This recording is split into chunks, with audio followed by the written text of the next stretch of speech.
¿Cómo están? ¿Bien? Bendecidos, escuché por ahí. Una voz. Contentos y bendecidos, a pesar de las pruebas, ¿no? Porque las pruebas producen paciencia y a pesar que a veces estamos contrariados con muchas cosas que nos pasan, pero al mismo tiempo nos sentimos victoriosos y bendecidos por el Señor. Amén. No significa que no tengamos pruebas, pero sí vemos la mano de Dios en todas las cosas, cómo Él nos ayuda y nos guía y nos fortalece. Amén. Antes de ir a la palabra, quiero hacer mención que partió a la presencia del Señor nuestra hermana Ever Pedroso. Y está aquí su familia, Catalina, Luciana, Andrés y Santiago. No sé si está por ahí Santiago. Está bien. Estuvimos acompañándoles esta semana y quiero agradecer a Dios por Ever, que ha sido una hermana que nos ha bendecido tanto y ha colaborado tanto con nosotros. Y quisiera ver si pueden pasar un momentito Catalina y sus jovencitos para que los conozcan. Vamos a ir a la palabra. Damos gracias a Dios por este año 2024 y la última reunión, como escuchamos.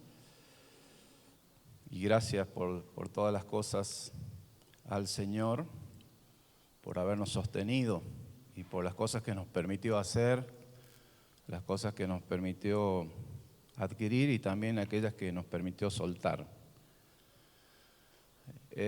Quiero compartir la palabra del Señor en esta mañana, siguiendo un poquito con lo que hablé la última vez que me tocó predicar en Efesios capítulo 4, verso 17. Vamos a leer todo el párrafo hasta el 32, porque quiero hablar un poquito de este párrafo.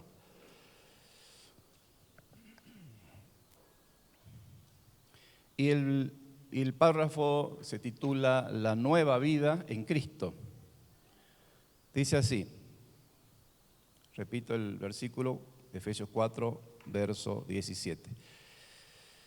La nueva vida en Cristo, esto pues digo y requiero en el Señor, que ya no andéis como los otros gentiles, que andan en la vanidad de su mente, teniendo el entendimiento entenebrecido, ajenos de la vida de Dios por la ignorancia que hay en ellos, por la dureza de su corazón, los cuales después de que perdieron toda sensibilidad, se entregaron a la lascivia para cometer con avidez toda clase de impurezas.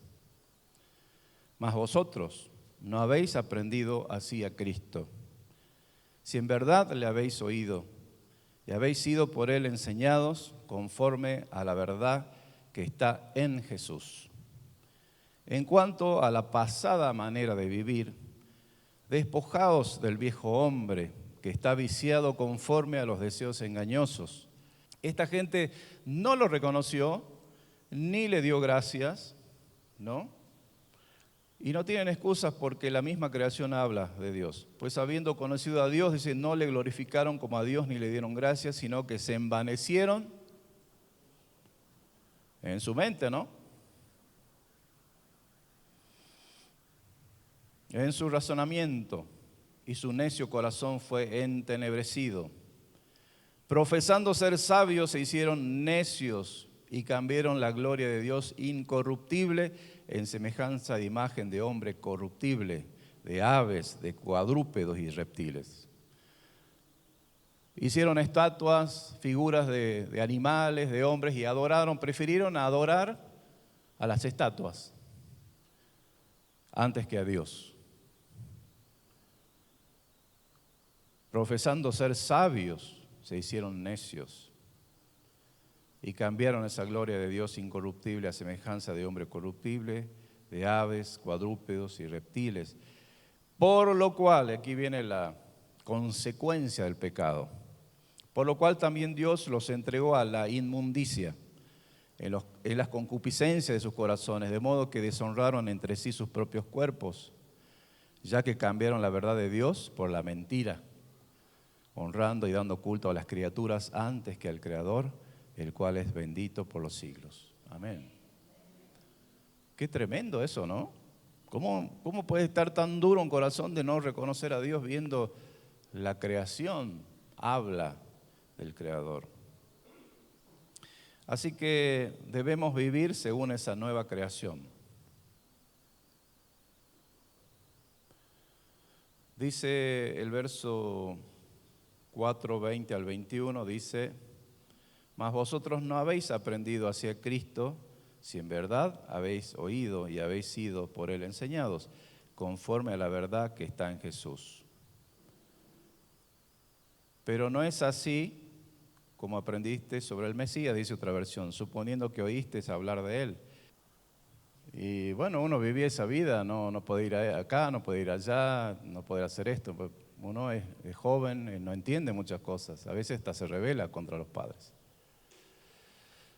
Y un día me tocó, la vida me dio la oportunidad de viajar con ellos a Europa y después de estar un tiempo allá, ellos se volvían y yo dije, yo quiero quedarme acá en Europa, en un país ahí, y quiero probar de cómo es trabajar y estudiar y vivir por mi cuenta.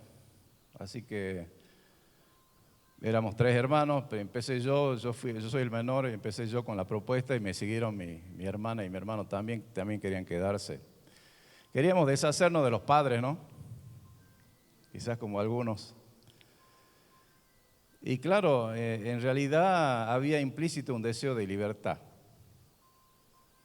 Así que mis padres, después de hacer algunos arreglos, me dejaron a mí en una ciudad, mi hermana en otro y a mi hermano en otra ciudad, y más o menos hicieron algunos contactos. Conseguí un trabajo y averigüé dónde me enseñaban música. Yo quería estudiar música, quería ser músico. Así que se fueron mis padres y yo me quedé solo viviendo en una especie de casa donde era como un albergue de estudiantes o algo así. Tenía mi habitación y compartíamos baño y cocina entre otros jóvenes. Y ahí yo pensé, bueno, esta es mi oportunidad de vivir la vida como yo quiero. Ya no tengo mi papá ni mamá que me controle a qué hora llegas, que si son las 12, que por qué llegas tarde, puedo ir donde quiera, hacer lo que quiera. Y la verdad que yo me sorprendí cuando entré, bueno, armé mi pieza, mi habitación, ¿y qué hice? Lo primero que hice, voy a leer la Biblia. Capaz que no la leía tanto cuando estaba con mis padres, ¿no? Pero cuando estuve solo, voy a leer la Biblia, voy a empezar leyendo Proverbios. Y anoté, ¿no? El proverbio, versículos, y trataba de recordar, de memorizar. Y después anoté el Salmo 119 en un cuadernito y lo trataba de memorizar. Y después fui a la iglesia y cuando tuve oportunidad de hacer cosas que no, sabía que a Dios no le agradaban, dije no. Y saben que yo me sorprendí de mí mismo, porque digo, resulta que ahora que tengo libertad de hacer todo lo que quiero, no lo hago. Digamos, hacer cosas que antes no me dejaban. Y decidí acercarme más a Dios. Yo me acerqué más a Dios que nunca antes, cuando estuve solo. ¿Por qué será eso? Bueno, en principio pienso yo que fue porque mis padres sembraron la palabra de Dios. Y cuando un padre siembra la palabra de Dios, la Escritura dice, y eso es cierto, que instruye al niño en su camino y aun cuando fuere viejo, no se apartará de él. Así que yo a mis 18 años con todo ¿no? Tenía el mundo para comérmelo solo, decidí acercarme más a Dios y buscar y leer la palabra y subrayar los versículos y orar y bueno, trabajar, estudiar. ¿Y cuál era mi meta? ¿Por qué me esforzaba? Bueno, decía pensaba en ese momento, voy a trabajar, voy a ahorrar dinero, me voy a hacer mi empresa y voy a volver a Argentina a ayudar en la misión. Ese fue mi objetivo. Y cuando me invitaban para salir, que venían jóvenes, que iban, qué sé yo, hacía, digamos, una vida más solitaria y me dedicaba a estudiar la palabra, a trabajar. Terminaba muy cansado, trabajaba 8 o 12 horas diarias y después me iba a estudiar música. Entonces, ¿por qué una persona puede reaccionar así ante la libertad de elegir? En principio dije porque hubo una siembra en mi mente, en mi corazón. En segundo lugar, porque había un llamado, que quizás yo en ese momento no lo quería reconocer, pero había un llamado de Dios para servirle. Y cuando Dios llama, Dios te guarda, te protege hasta que puedas cumplir ese propósito. Me podrían haber pasado muchísimas cosas, pasé por muchos riesgos, tentaciones, pruebas, de todo, pero me pude mantener, no por mí, sino porque Dios estuvo cuidándome. Y quizás porque mis padres estuvieron orando por mí, que no me pase nada malo, ¿no? Eso es importante también, ore por sus hijos. Creo que el tiempo se me está acabando y tengo más para decir, pero voy a tratar de cerrar. Debemos vivir nuestro propio cristianismo. No viva el cristianismo del que está al lado o del otro, sino viva su propio, aprenda usted de Cristo.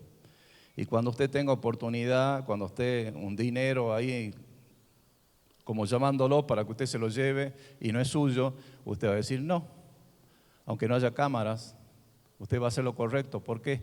Porque ha aprendido a Cristo. Porque eso está grabado en su mente y en su corazón. Y usted va a decir no, porque eso no le agrada a Dios. No, porque eso trae consecuencias. No, porque yo decido seguir la verdad, el mensaje de la verdad.